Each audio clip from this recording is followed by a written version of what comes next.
Hello everyone, আসসালামু আলাইকুম। আশা করছি আপনারা সবাই ভালো আছেন। আলহামদুলিল্লাহ, এই গরমে আমরাও অনেক ভালো আছি। আর এই গরমের মজা কিন্তু কুলফি আইসক্রিমে। তো আমি আজকে ঘরে থাকা কিছু উপকরণ দিয়ে কিভাবে সহজ পদ্ধতিতে কুলফি আইসক্রিম বানাতে হয় সেটাই সবার সাথে শেয়ার করছি। তো আমি এখানে আইসক্রিম বানানোর জন্য 1 কেজি গরুর দুধ নিয়ে নিয়েছি। আর এই গরুর দুধ 1 কেজি মানে 4 কাপ, আর 4 কাপ দুধ জ্বালিয়ে আমি 2 কাপের মতো অথবা 3 কাপের মতো করে নিব।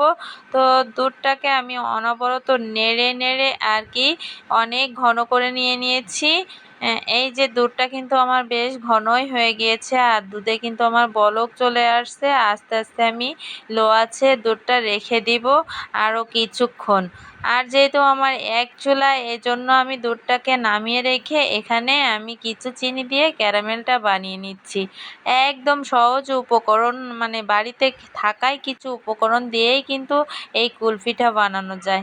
তো আমি এখানে ক্যারামেলটা বানানোর জন্য একটুখানি পানি দিলাম চিনির মধ্যে। আর মিষ্টিটা কিন্তু যে যার মতো করে দিতে পারেন, যে যত মিষ্টি খাবে সে ততটুকুই দিতে পারে। তো আমি ক্যারামেলটা বানিয়ে নিলাম। আর ক্যারামেলটা কিন্তু বেশি তাতানো যাবে না, তার কারণ তেতা হয়ে যাবে। এজন্য আমি হালকা সোনালি কালারের হয়ে আসলে আমি আগে থেকে দুধ জাল করে রাখা ওর মধ্যেই দিয়ে সুন্দর করে নাড়াচাড়া করে নেব। তার কারণ নাড়াচাড়া না করলে ক্যারামেলটা শক্ত হয়ে যাবে। এখন এই যে আমার ক্যারামেল দেওয়ার পরে দুধের কালারটা কিন্তু অনেক সুন্দর দেখা যাচ্ছে। তো যাই হোক, এখন আমার কিন্তু এক পর্যায়ে কুলফির জন্য যেটা আমার তৈরি করা দরকার ছিল, দুধের মালাইটা, সেটা আমার কিন্তু তৈরি হয়ে গেছে। কিন্তু এর মধ্যে আমি আরেকটু টেস্ট বাড়ানোর জন্য গুঁড়া দুধ দিব 2 চামচের মতো। তারপরে এখানে কনডেন্স মিল্ক দিব আর একটু স্বাদ করার জন্য। তো এই যে আমি 1 চামচের মতো এখানে কনডেন্স মিল্ক দিলাম, দিয়ে তারপর আরেকটু ভালো করে নাড়াচাড়া করে নিয়ে নিলাম। এখন আমি এর মধ্যে একটা এলাচ দিব। অবশ্যই এটা গুঁড়া করে দিলেও হয়, কিন্তু আমার মেয়ে খুব একটা এগুলা পছন্দ করে না, এজন্য আস্ত দিয়ে আমি কিছুক্ষণ এটাকে আরেকটু জ্বালিয়ে আরেকটু ঘন করে নিব। এখন কিন্তু আমার একটা পারফেক্টভাবে তৈরি করা হয়ে গিয়েছে। তো আমি চুলার জালটাকে নিভিয়ে দেব। নিভিয়ে দিয়ে এটাকে আমি অনেকক্ষণ ধরে নাড়াচাড়া করে ঠান্ডা করে নিলাম। দেখুন আমার কুলফির জন্য বানানো যে মালাইটা অনেক ঘন হয়ে গিয়েছে, আর এটা কিন্তু আমার ঠান্ডা হয়ে গিয়েছে। এখন আমি এলাচটাকে তুলে ফেলে দিব।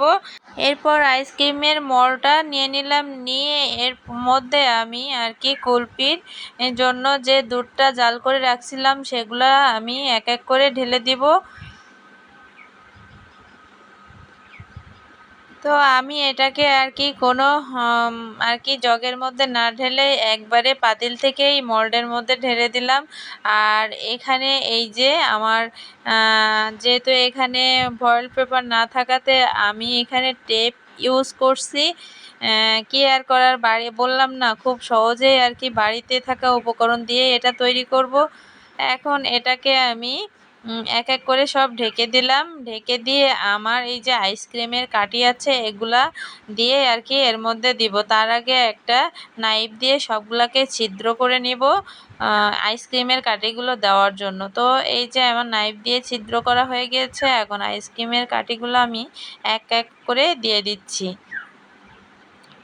আর এটাকে কিন্তু আমি ফ্রিজের মধ্যে 5 থেকে 6 ঘন্টার জন্য রেখে দিব।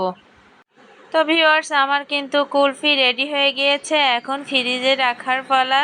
তো আমার এখানে অবশিষ্ট আর কিছু জাল করা দুধ ছিল, সেটা আমি একটা কাচের পাত্রের মধ্যে ঢেলে দিলাম। ঢেলে এখানে সাধারণ একটা পেপার দিয়ে আমি এর মুখটাকে রাবার দিয়ে পেঁচিয়ে দিব।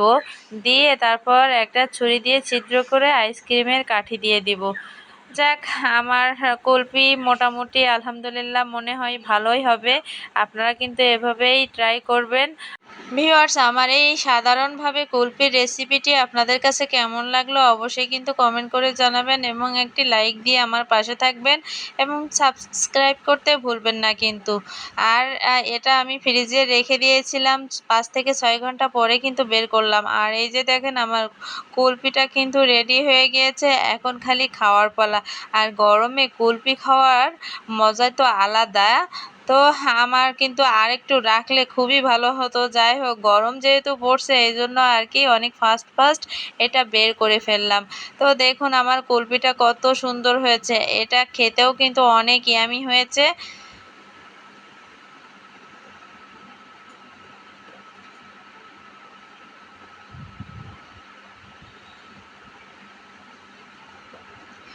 তো আমি একটা ডিশের উপরে কিছু আইস নিয়েই আর কি ওর পরে কুলফিগুলো রাখছিলাম। আর কুলফিগুলো দেখুন দেখতে কত সুন্দর হয়েছে আর খেতেও কিন্তু ইয়ামি।